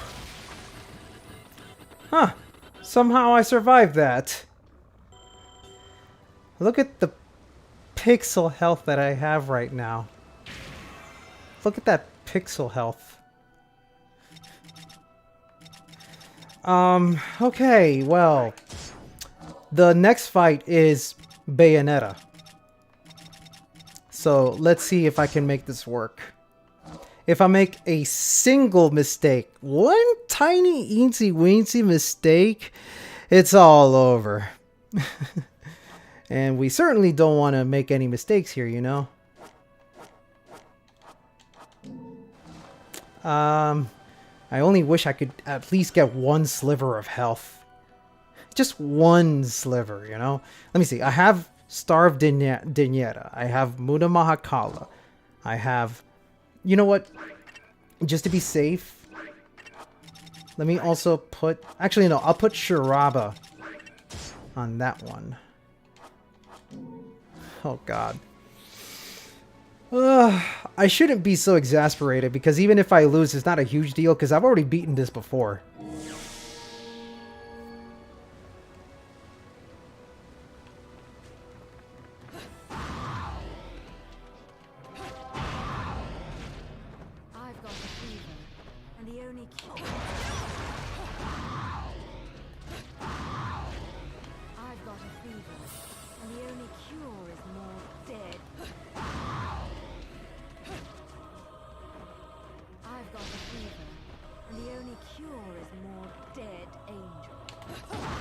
I like how you can see Bayonetta creeping up just by her shadow. I've got a fever, and the only cure is more dead. And yes, it is pronounced Dinyata because it's got an Inye. I'm Hispanic, I should know this. Fever, and the only Cheese the hell out of this fight! Cheese it! Cheese it! cure is more dead. This is the only way for expert players to show off their skills. And by that I mean expert players have no idea what they're doing half the time. The only cure We just get caught in a zen where we try to do cool combos until the game doesn't let us do that. I've got a fever, and the only cure is more dead angels. I've got a fever, and the only cure is more dead angels. Oh, no, my god. Bayonetta jump scare, I swear to Christ. I've got a fever, and the only cure is more dead angels. I am the greatest Bayonetta player in the world. I've got a fever, Can't you tell? and the only cure is more dead angels.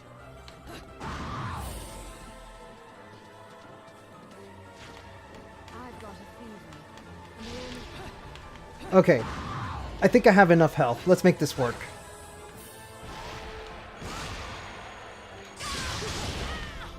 Jesus Christ. I've got White woman jump scare. Yeah, let's go with that. dead angels. You said it, not me. I've got a fever, and the only cure is more dead angels. I've got a fever, and the only cure is more dead angels. I've got a fever, and the only cure is more dead angels. Oh god damn! Ah! I've got a fever, All that health I built up is gone. dead angels. I've got a fever, It's actually funny how Bayonetta here fights like a regular Bayonetta player would when they're actually good at this game. I mean, imagine if you had to fight against Bayonetta being controlled by somebody like me, you know? I've got a fever, and the only cure is more dead angels. Oh yeah, I know she attacks fast when enraged. And the only cure is more dead angels.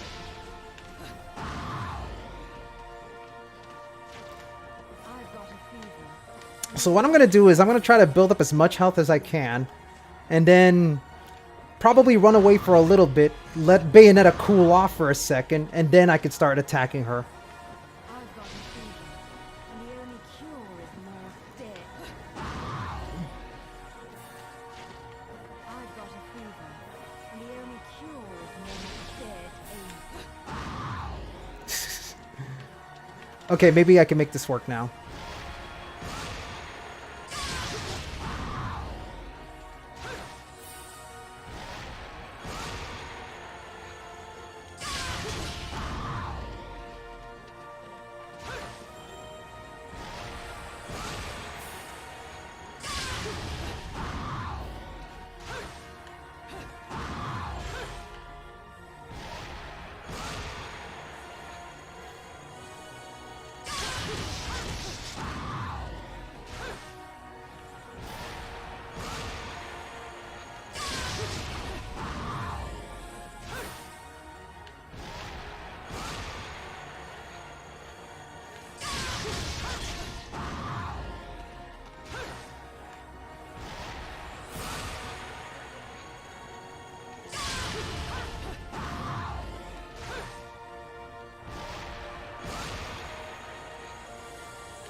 Oh, Jesus. Oh, fuck.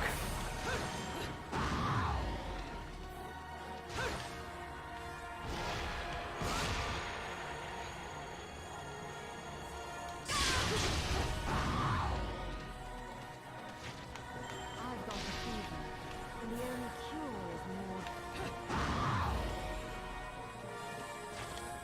I've got a fever, and the only cure is more dead angels.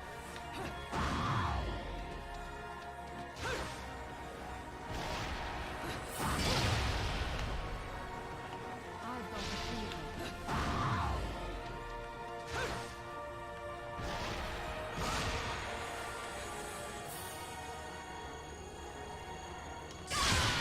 There we go. Pure skills. You know, I actually was not intending to finish Angel Slayer, but, well, I finished Angel Slayer. How often do I actually get to do that through these streams?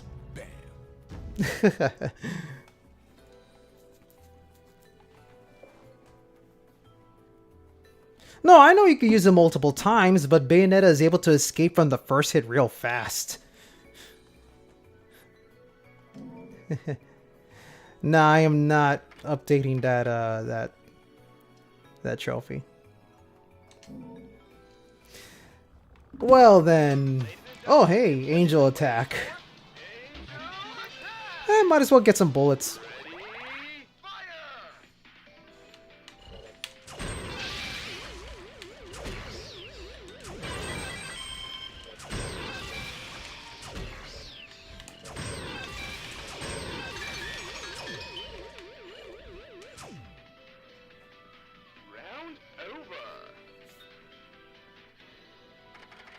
Okay, guys. I need to buy a green herb lollipop. I need to buy that. That is very important. I don't know why, but someday it'll be important.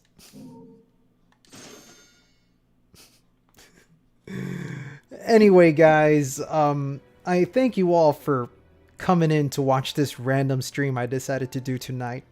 Honestly, I don't know what possessed me to do this other than just doing some tests through Discord.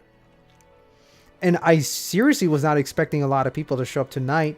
Most of the times when I do these off streams, they're just whatever, you know, like I just stream and I get like 5 people. But tonight I had like 20 show up, and that's kind of cool. So I'm grateful, you know, I'm really grateful. I know that when Bayonetta 3 comes out and I do the stream for it, there's going to be quite a lot of viewers. Maybe not as much as, you know, Raccoon. I'm not nearly as popular as Raccoon or as Yoshesk or as Ursula or Creative Handle. I'm not really all that popular, but, you know, it does make me happy when I see that there's people that are interested in the things that I do. I may not offer anything special, but I do try to make the most out of what I do, you know. So, you know, thank you all so much for tuning in and watching this stream. I'm gonna try my best and set up a schedule for when I'll start doing my Bayonetta Let's Play. I'm shooting for Monday, Wednesday, and Friday nights.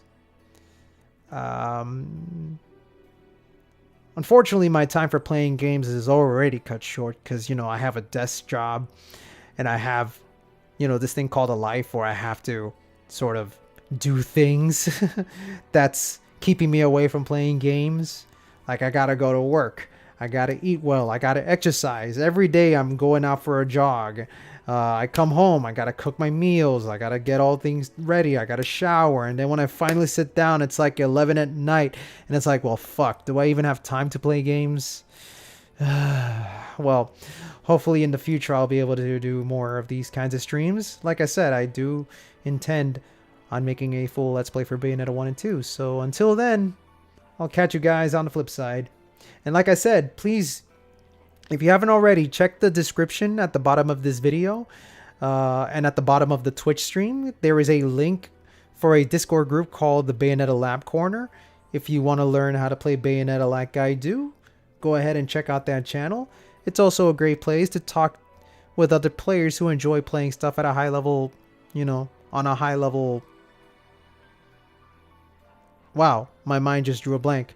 At it's a great place to talk with other people who are good at playing Bayonetta at a higher level skill. That's what I mean to say, you know.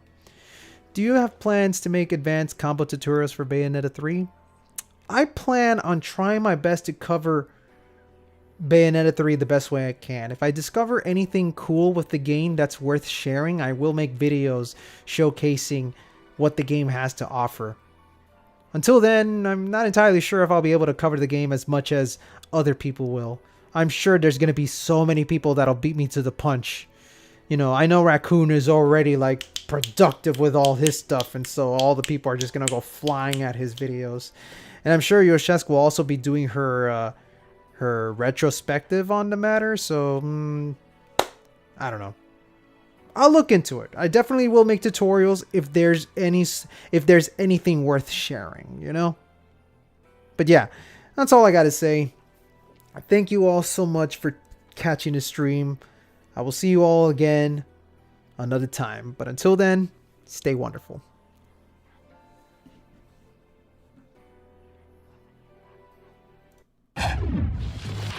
I know that you'll be back.